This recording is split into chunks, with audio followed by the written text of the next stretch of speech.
Okay, so this is the Super Mario Galaxy movie. It just came out. It's directed by Aaron Horvath and Michael Jelenic, and co-directed by Pierre Ludic and Fabian Pollitt. I wasn't crazy about that first Mario movie. I thought it was okay. I mean, it's just like, there's just not much to it story-wise, character-wise, and things like that. It was mainly just like, okay, we're coming up with whatever story we can to justify just putting as much, stuff from the Mario games or the larger Nintendo stuff in the movie. And there's not much to it other than that. But, the first movie was successful. That's what they did. Whatever. It was okay. Surely they would put more effort into the story and everything with this movie, with the second one. Surely this movie wouldn't just be the characters going from place to place and seeing more Nintendo fan service. Surely they wouldn't do that for this one. In this, we have Rosalina, played by Brie Larson. It starts off with her. She gets attacked by Bowser Jr., played by Benny Safdie. He is the villain in this one. He goes after her because he needs her for something. He has something that her power can be used for. So he goes after her, he captures her. So Princess Peach finds out about this. Princess Peach and Mario, they find out about this, and it's seeming like there's some kind of link between Peach and Rosalina. So she definitely wants to go and figure out things. So she actually leaves Mushroom Kingdom with Toad to go and potentially save Rosalina. And while that's happening, Mario, Luigi, and now Yoshi as well, who is played by Donald Glover in this, that could have been anybody. That honestly could have been anybody. I was surprised when I saw it was him. But whatever. They are staying at the Mushroom Kingdom and taking care of things while she's gone. But of course, this being a Mario movie, at some point they're going to get involved in this situation, going after Rosalina and taking on Bowser Jr. too. So this is not a good movie. This is a worse movie than the first movie, in that first movie is like bare bones when it comes to its story and things like that, but it's okay for the most part. This movie is barely a movie. It really is barely a movie. Like there's setups here and things like that, but at the end of the day, it's about fan service. But let's get to the positives. The main positive right off the right off the bat is that the movie looks fantastic. As much as I have problems with Illuminations movies and things like that, their animation is top notch. Like the movie looks so good. Character designs look good. It's cool to see these different characters. There's a character that pops up and is in the rest of the movie. I heard that this character was in it, but I thought it was just going to be a cameo. This character's in the rest of the movie after that, and I thought that was exciting. It is fun to see these characters in this world in this movie. It's really fun to see. There were times where it did catch me off guard and make me laugh. Like Yoshi made me laugh a couple times. Like there's points where I'm like, okay, that was actually funny. I got to be fair. And the performances I think are good by you know the, the actors from the first movie and then some of the newer ones. Chris Pratt as Mario, Anya Taylor Joy as Peach, still good.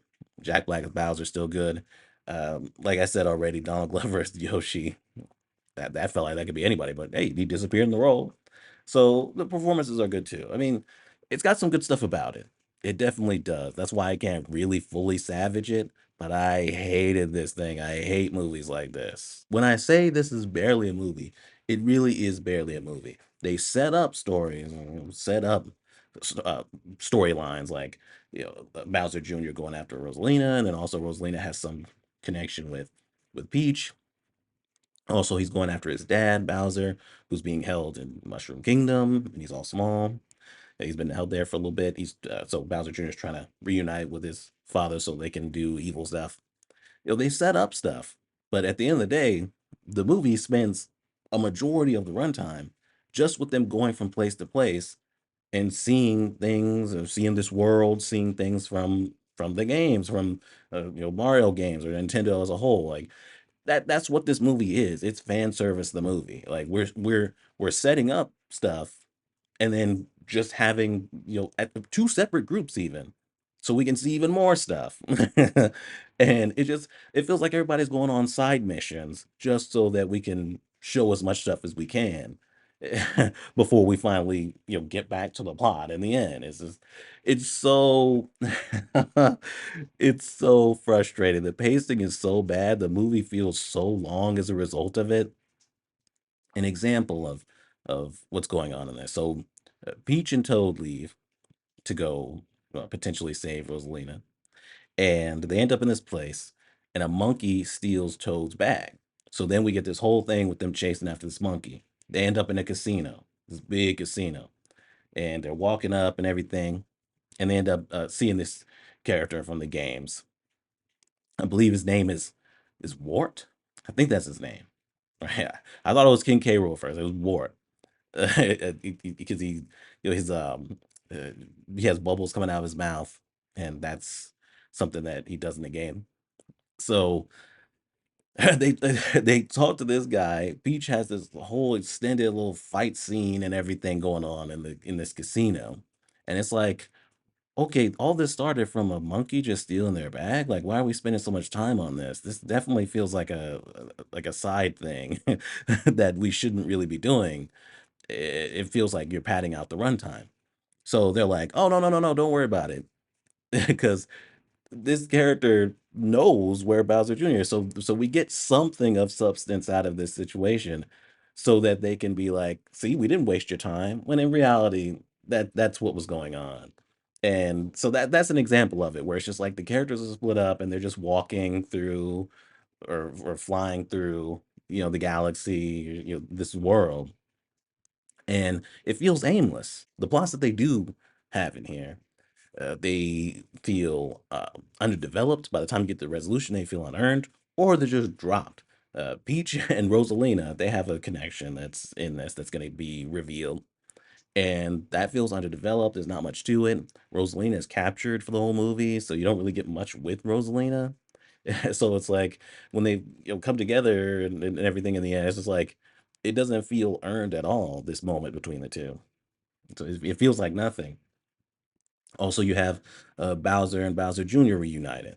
It's like, okay, Bowser, he has this thing in this where he's turning over a new leaf. He's becoming a better person and things like that. So, like, hey, that's going to cause some friction between the two. That's going to cause conflict between him and Bowser Jr. because Bowser Jr. is still all about that evil. So that's going to cause a rift between them. Nope. Nope. We just drop it. We just drop it and they just working together. It's like, come on. And then Yoshi. Yoshi's a big example of this, like a perfect example of how this movie doesn't really care about story or characters. Because Yoshi, they find Yoshi in the beginning part. Yoshi has a backstory. He tells it to them. They can't understand him though. So it's just a visual thing for the audience. And then he's just part of the crew. Right? Does he have a specific tie to the plot with Bowser Jr.? No. Do they need him for a specific purpose to take down Bowser Jr.? No. He's just with them because he's Yoshi. That's it. So we can see him. Hey, Yoshi's part of the gang. Mario's riding Yoshi at points, and Yoshi's there with them.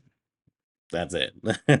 It's just like, man, you guys didn't even try, man. It's so frustrating. They didn't have much of a story for the second one, so they're like, I guess we'll just come up with something, like something to set things up, and then we'll spend most of the movie just having the characters, go around, and so we can incorporate as much from the games as possible and characters and things. We can stop the movie dead multiple times so that they can interact with the character, a Nintendo game character and have a climactic fight at the end and call it a day.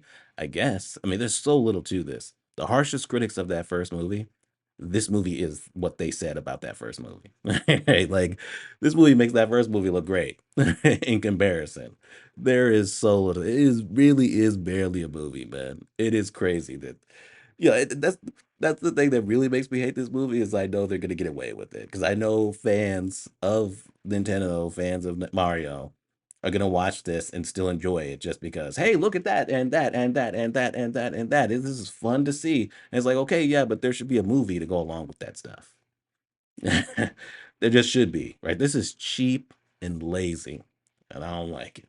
But whatever. I'm gonna give it a rental. They did catch me off guard with some jokes and things, and it is cool to see the stuff up there. But honestly, like, it's barely a movie, so why are you seeing it in a theater? At the very least, you could wait and watch it on streaming. Because wow, like there's so little to this. It's like really, really, if this is the most you could come up with, wait some more time or just don't make it or whatever, man. But anyway. That is the Super Mario Galaxy movie. Rental, subscribe, and I'm done.